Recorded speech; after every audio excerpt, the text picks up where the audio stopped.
Hello, everybody. Welcome back to Dragonfall. Shadowrun, Dragonfall. Shadow. Hi. I'm thinking that drone was not the best investment, actually, but, no time to worry about that now. We gotta talk to Paul. Hi, Paul. What's up? As you step forward, the rest of your team falls silent. Amsel shifts his attention to you. You can see the worry on his face. Kira, I have new information. I'm afraid the news isn't good. Yeah, I can tell. Skip the preamble and tell us what you learned.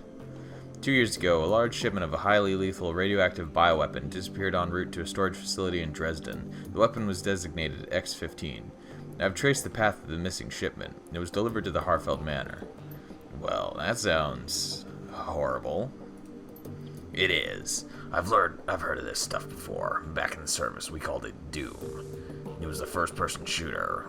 Not actually all that bad, but the media at the time really was not big on it. They thought it was turning everyone into... Anyway, I've never run across it in the wild, but I've heard enough horror stories to know that I don't want to. The stories you've heard are correct. This Doom is an extremely dangerous substance. I've heard that there's a company called Bethesda that's trying to get it back onto the market again, and unfortunately, he gestures to the technical document on his computer's display. I've been reading up. To this day, the story of Doom remains a cautionary tale in biotech circles and video game development. Monoclonal antibody technology is strictly regulated now, and this substance is one of the reasons why. I mean, when you see all those demons from hell, you'll probably understand it too. What does this stuff do exactly? Amsel clears his throat and reads aloud from the information on the screen. Hey. Doom kills by destroying a host's muscle tissue via radioactive decay. Each individual Doom antibody is bound to a radioactive bismuth-212 isotope. When introduced into a host, these antibodies bind to surface-level muscle tissue. The tissue is then killed with alpha radiation. This process repeats itself until the host wastes away and dies. Jesus. Iger nods grimly. I've heard the groom. God. I'm getting worse and worse at reading. I've heard that Doom was deployed in a couple of border skirmishes back in 41. After seeing what it did to people up close, the UCAS passed a unilateral ban on the stuff. If that doesn't tell you how bad it is, nothing will. Okay, so I hesitate to ask, but what would a dragon want with this Drek? Nothing good. That much goes without saying. This development worries me, Kira. It worries me greatly. Alright. We've got an even bigger problem than we thought.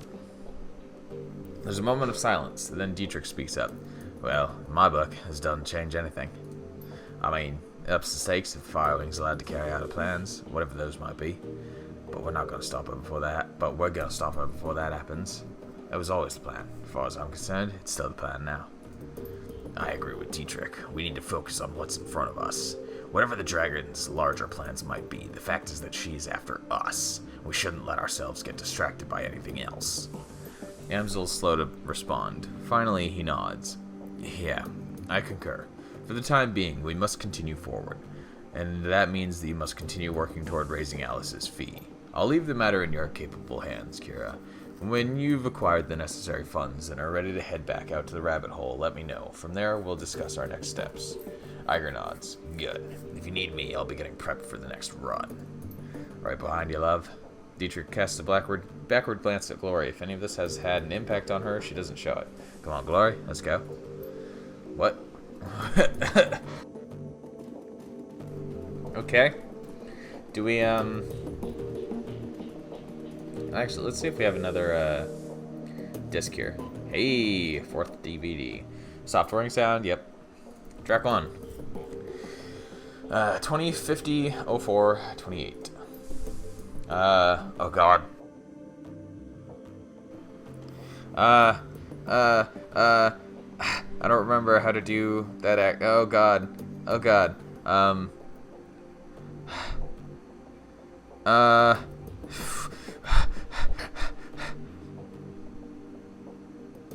Nope.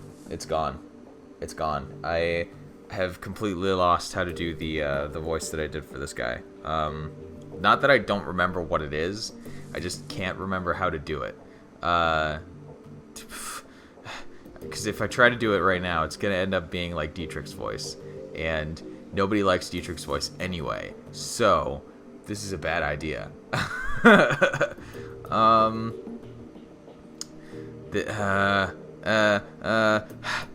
Should I just start reading, see what happens? That's going to be a bad idea too. This is it. The interview. Took some digging to find it. But here he is. No, see, we're Dietrich. We're Dietrich. Nah. Oh, God. How do I do it?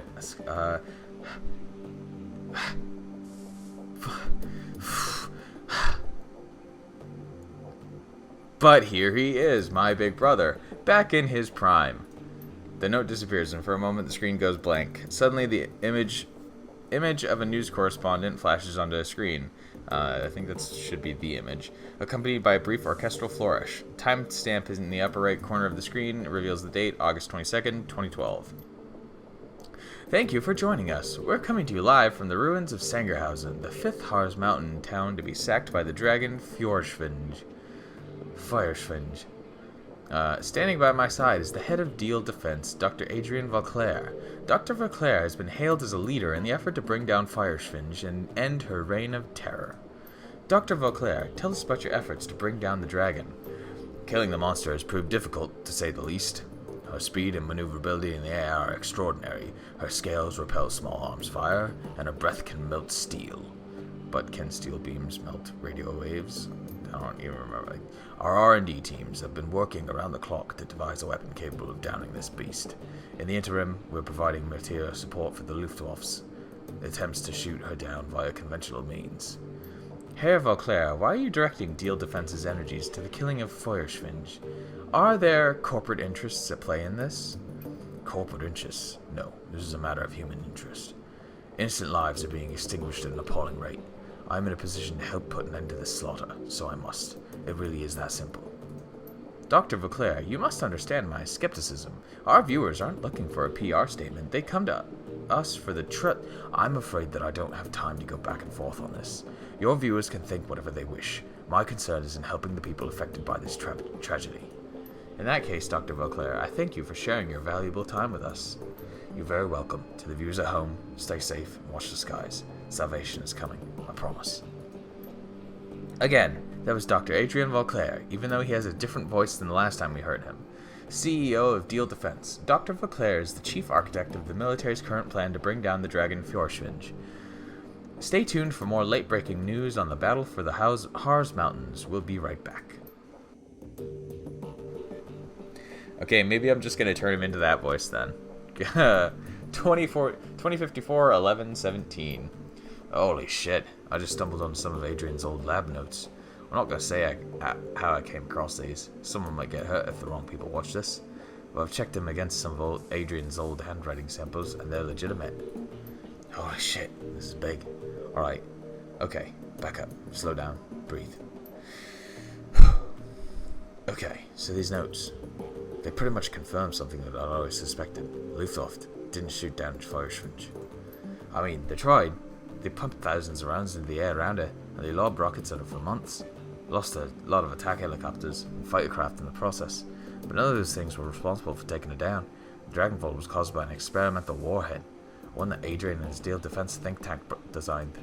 I don't understand the science of this, not even a little bit, but from what I can piece together, it looks like they designed some sort of chemical radiological agent that acts on the metagene. I don't think they fully understand what they were doing. It was 2012 after all. I mean, the process worked, but I don't know if they understood why it worked. Anyway, when a warhead full of this stuff comes into contact with a dual-natured creature, like a dragon, say, it drives a wedge between that creature's physical and astral forms. The body gets put into a sort of hibernation state, and the spirit is forced out. It also looks like this process can maintain that state of separation indefinitely. That's a pretty horrifying thought. A discorporated body is supposed to die in a few hours. I've heard horror stories about ghost-walking mages getting trapped in the astral space, unable to rejoin with their meat. I heard they went crazy from the pain. If what I'm reading is accurate, it's entirely possible that Firespinch has been trapped outside her body for over 40 years. Winters pushes his chair back and slaps the table in front of him. This is why Adrian was always so cagey about the subject of Firespinch after the Dragonfall. He knew for a fact that she was alive, even if only technically. Her body crashed down in the SOX, sure, but she wasn't dead. The government wouldn't let Adrian tell the public about any of this, of course. It interfered with the lie that they were feeding us. The Firewing was dead, and that everyone was safe, and that people should stop hiding in their basements and get back to work again. But privately, he always said that she was still out there, somewhere deep in the SX. I'd always thought that he was paranoid, but I was wrong. He knew. So, what does all this mean? It means that the stories that I got from the Ghost Rat suddenly make a lot more plausible. Sound a lot more plausible. It means that Firespinch is definitely alive, and that Adrian's disappearance is unquestionably tied to her survival. It also means that Germany's in deep shit. Because if Firespinch is alive, it's only a matter of time before she rears her ugly head again. Okay, that's enough for one night. We'll go get drunk. 2033, 0515, Jesus. Look, Adrian, I understand you. Lord knows I do. But you've got to drop this dragon fixation. People are starting to talk. There's a camera cut. You find yourself looking at a young, handsome Dr. Adrian Vauclair. He wears a slight smile on his face. Oh, they're talking, are they? What a terrible shame. Damn it, Adrian, this is serious. You're a public figure. You could lose everything if you don't keep these ridiculous fairy tales to yourself. Hermie, my theories are not, as you call them, fairy tales. Dragons are real. I saved Germany from one. Have you forgotten? I can't. No, of course not. Everyone knows that you killed the Firewing. Stopped, not killed. Fine, stopped, whatever. Winters swipes a bottle off the table in front of him, drains it, and drops it to the floor. Call it whatever you want, but Adrian, you're the only one who's still this obsessed with the damn things. There aren't that many of them, and they're not taking over the world. Claire's voice is quiet, soft. Such is the cry of the cancer patient, unaware of what's killing him. I'm fine, not to worry. I'll smoke another cigarette, what's the harm? He doesn't see what's happening, but he winds up dead, all the same. Winter snorts. Now you're just being maudlin. Look, Adrian. Claire shakes his head. His smile has disappeared. You mark my words, Hermie. Within 5 years, corporations, even countries, will fall to these creatures, and the worst part is, nobody will care. Oh, people will tut-tut about it. There may be a protest or two, but nobody will actually do anything to stop them. The immortal, all-powerful, utterly pitiless reptiles will seize more and more of our power, wealth, and territory, and we foolish, short-sighted mortals will never get it back. Green Winters chuckles uncomfortably, raises his hands in the air in a supplicating gesture. Come now, Adrian. Claire talks over his brother's interruption. We could solve the problem, of course, but we, as a species, are unwilling to invest our energy into problems that aren't staring us right in the face. As it was with climate change, so it is with dragons. I've accepted that, but you can't ask me to stop caring about it. Winters shakes his head. You're hopeless, Adrian. Fine, by all means, keep caring. Just keep your conspiracy theories to yourself. I'm telling you this for your own sake. Claire sighs. He looks incredibly tired. Yes, Hermie, you're right, of course. I mustn't jeopardize my credibility with the masses. Winter's expression turns serious. His voice lowers. It's not just your credibility that I'm worried about. Talk is talk, but sometimes... He pauses, shakes his head. Sometimes I worry that you're really going to go back to the SOX. Claire's tone softens again. Hermie, Winters cuts his brother off. A new intensity burns in his voice. Please, big brother, just drop all this. Stop hunting the Firewing and start living your life again. If you won't do it for yourself, then for Christ's sake, do it for me. Claire nods and looks away from the screen. Alright, Hermie. I'll try. Track 4. Screen fills with text. Oh, hey. oh. Jolly Green Winters, last active 1/15/54. What is HED? Human, elf, dwarf? Oh, okay. Age 50, looking for 25 to 30. Oh boy. Beautiful. I'm a fun-loving guy. He's also a great listener. I love hiking, clubbing, and all kinds of pets. Looking for a cute, funny, adventurous girl who's down to party. I don't respond to profiles without pics. No orcs, no trolls. No, sorry, ladies. That's... oh. Okay. Hi, Dietrich. What's up? Dietrich greets you with his familiar wry smile. Kara, what's new? Why'd you switch from fronting a band to running the shadows? Honestly, working the stage was getting boring, boss. Spitting and screaming at the world was fine and good when I was a kid, but it just doesn't do it for me anymore. Dragon Slayer wanted me to fight a real enemy, so I left the band behind, and I turned to the shadows. He shrugs. I don't know. Guess I figured that'd be the best way to find one. Considering current events, I'd say you're not wrong about that. Yeah, I guess not. Feels kind of daunting, truth be told, but it's exciting all the same.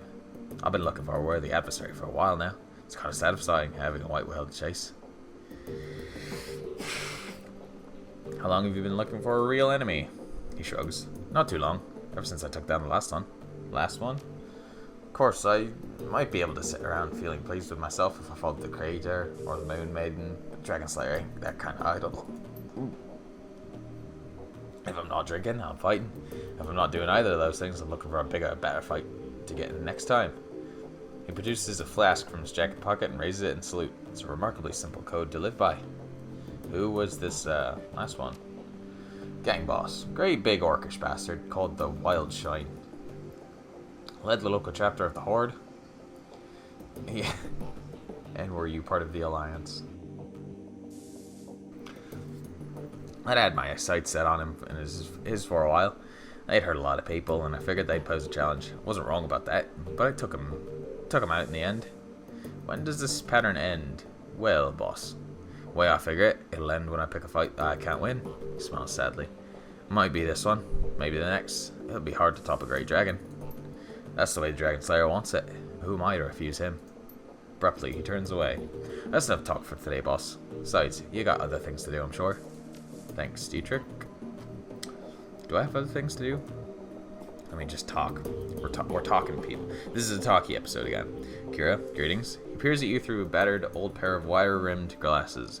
There's something gentle about the man with his silver hair and his tweed jacket. He looks more like an aging art history professor than he does like a criminal go-between. Is there something I can do for you? No. Okay, we're fine. Guess we don't need to talk to you. Glory, do you wanna speak up yet? The expression remains distant, but her lips curl upward into the hint of a smile. Kira, need something? Everything still okay? You never need to worry about me, Kira. I'm fine. I'd still like to know more about that chrome you're sporting. That's not a story that I'm interested in telling out of context. If you really want to get into it, we're going to need to go back. Way back. She stares at you with her cold, dead eyes. I'm not sure you want to do that. You say you'll give me answers when we talk about your past, so let's talk about it. Why do you care? So there's no hostility in her voice. If anything, she sounds suspicious. Let's see. I don't care, not particularly, but I'm curious, or because I'm the leader of this team and I need to know as much as I can about the runners who are working with me. Let's see. Do I want to act like I'm just curious, or do I want to say that I am concerned as to who I'm running with? I need to know as much as I can. She pauses for a moment, considering. Then she nods. All right, fine. We can talk, but we're doing it on my terms. This is a long story, Kira. Long and ugly and cruel. Are you sure that you want to hear this? Oh, please. All right, I'm going to start at the beginning. Not for you, for me. I guess that it might help me to say all of this out loud. She takes a deep breath, then slowly releases it. When she speaks, her voice comes out in a cool monotone. My family lived in Stuttgart. It was a nice enough place, I suppose. My parents worked as wage slaves for IFMU. My mom was a good person. Once upon a time, my father was a decent person as well. That's what my mom always told me, but I never knew him that way. She pauses for a long moment. When she begins speaking again, some of the ice has fallen away from her voice. For the first time since you met her, Glory sounds alive.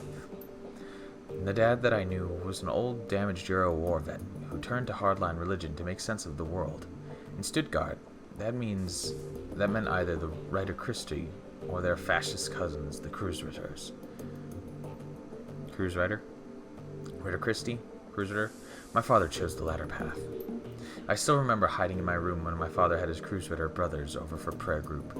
They would drink and get rowdy and spend an hour or two riling themselves up with talk about heretics and the devil's work. Then they'd go find some poor elf or dwarf, stomp the living shit out of him, and drown him in the Neckar. Meanwhile, I'd be holed up at home with Mom, who would commemorate the event by drinking a bottle of wine and crying herself to sleep.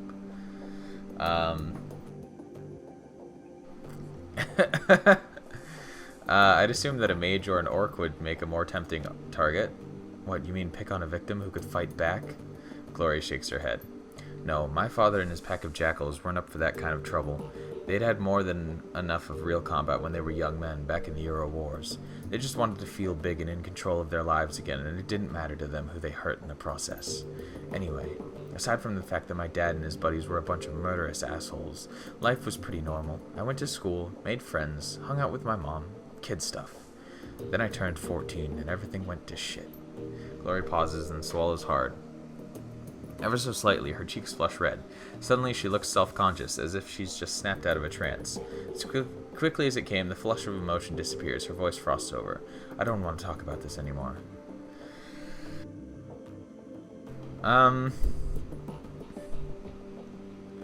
Yeah, you don't need to say anything you don't want to, but if you ever want to talk, you know where to find me. Thank you for your understanding. Glory stares at you through cold, dead eyes. Now let's get back to the job at hand, shall we? We were just getting close. I wonder if I should have pushed the matter. Iger offers you a shallow nod. Kira, do you trust me? She pauses for a moment, considering. Finally, she nods. Yeah, I do. You've heard that much. I haven't always agreed with your decisions, Kira, but you've proven your competence. It's only fair of me to acknowledge it. Tell me what happened to your... Good to know, thank you. Or tell me what happened to your team. Tell me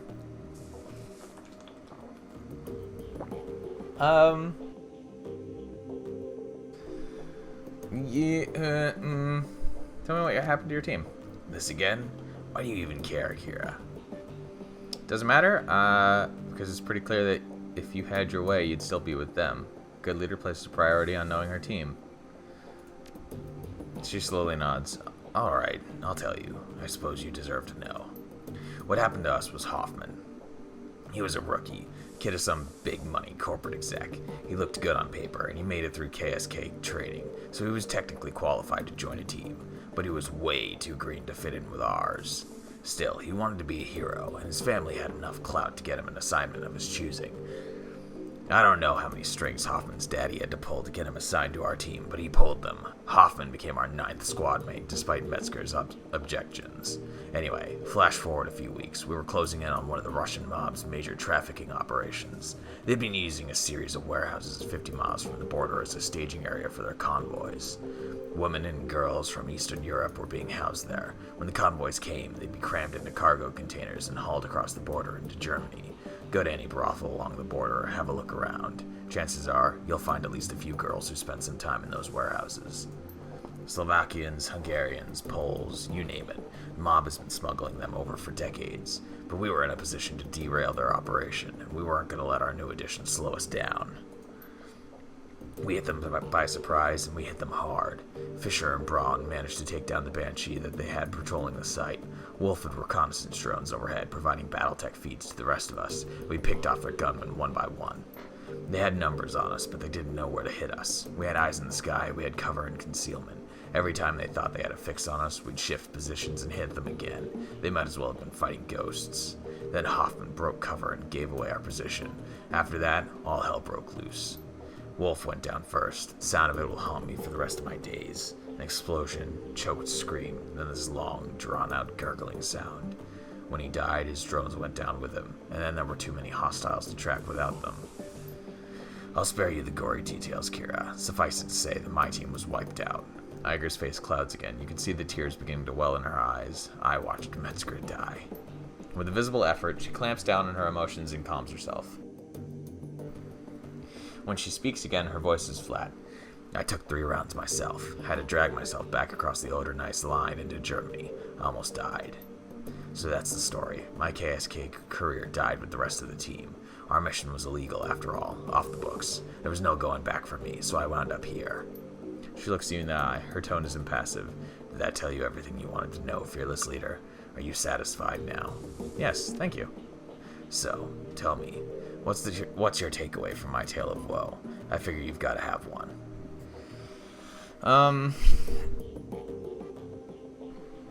Doesn't matter what I think, what you think. You blamed me because I was new to the team, but I'm not Hoffman. Do we want to challenge this? Yeah, I'm not Hoffman, Iger. Yeah, she nods. I know that. And you're right, to a point. I might have judged you too harshly because of Hoffman, but everything else that I said was justified. Giving you command of this team was a hasty decision, made for the wrong reasons. I stand by that assessment. But between then and now, I've been watching you like a hawk, and you've grown, Kira. You weren't the right choice to lead before. I still believe that, but you are now. Thanks, Iger. Good talk. She nods. Until next time. Well then. That was... I wonder when we'll get the full story out of Glory. What's the story, Morning Glory? That's some sort of music thing. Blitz's eyes widen when he sees the drone that you're carrying. He looks anxious. Oh, hey, Chief. How's it going? I found this drone in that hotel vault. Does it belong to you? Yeah, Chief. That's mine. I didn't want to say anything at the time, since it was my idea to have you loot the vault in the first place. What was it doing in there? It's my personal drone. You get to have something to hide behind when you're on a solo decking run, you know? Lister took it from me when she seized control of the Schwarz-Herzen. I've been hoping to get it back ever since. I gotta say, Chief, it hurt me to see her all banged up to hell like she was. Looked like Lister had a few of her goons take turns on my baby with a baseball bat. But it looks like you got her up and running again. How'd you manage that? My elite fixed your drone. She says it won't listen to anyone but you, though. Score! So, can I have it back? Sure. It's no use to me anyway. I mean, you know. Blitz stubs out a cigarette at your approach. Kira, I was hoping I'd see you. Do you have another run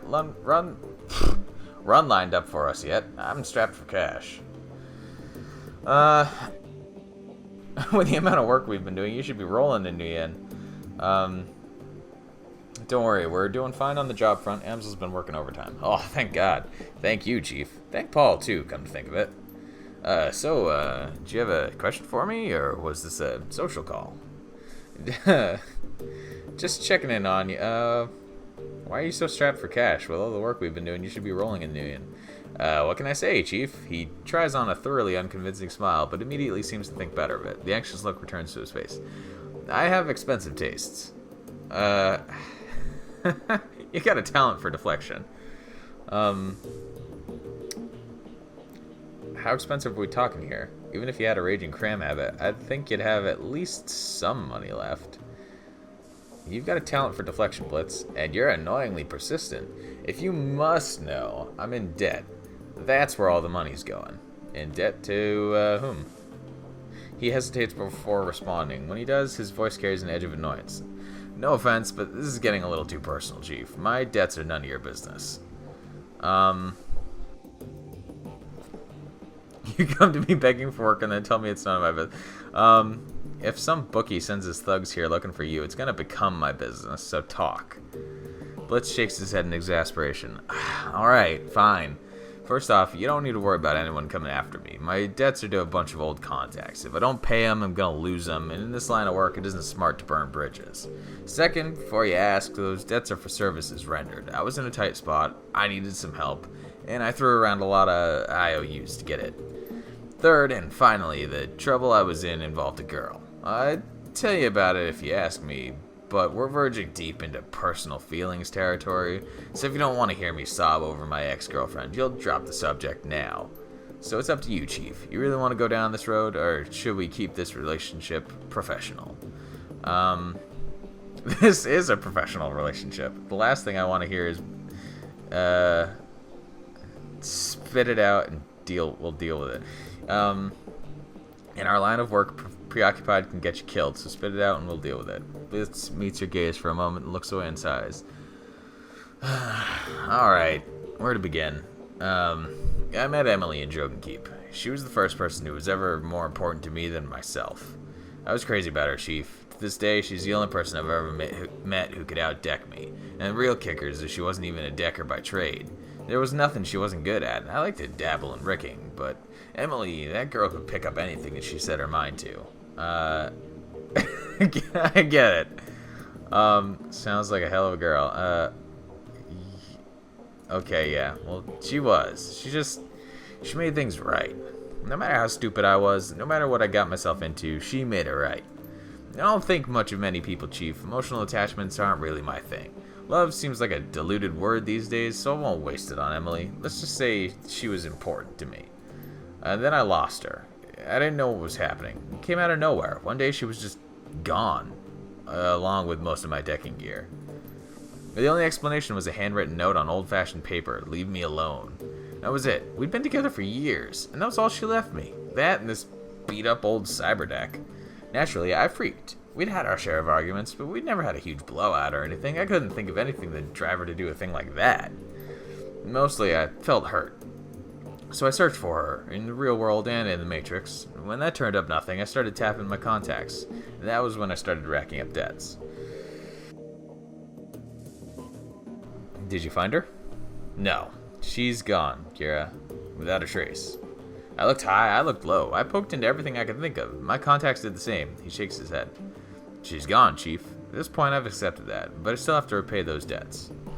There must be someplace you haven't looked. He blinks. I don't know, Kira.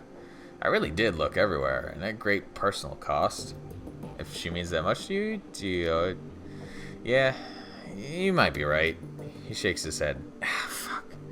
I thought I was done with this. But you're right. Without some kind of closure, I'm never going to be at peace with this. Thanks for the talk, Chief. I'll let you know how it goes. Please don't. You do that, Blitz. Good luck. So rude. Alright, we're going to call it here. And then next time, we're going to... Oh, actually, yeah, next time we're gonna check the computer, see if we have any more missions lined up. So yeah, thank you all for watching, and I will see you next time. Bye!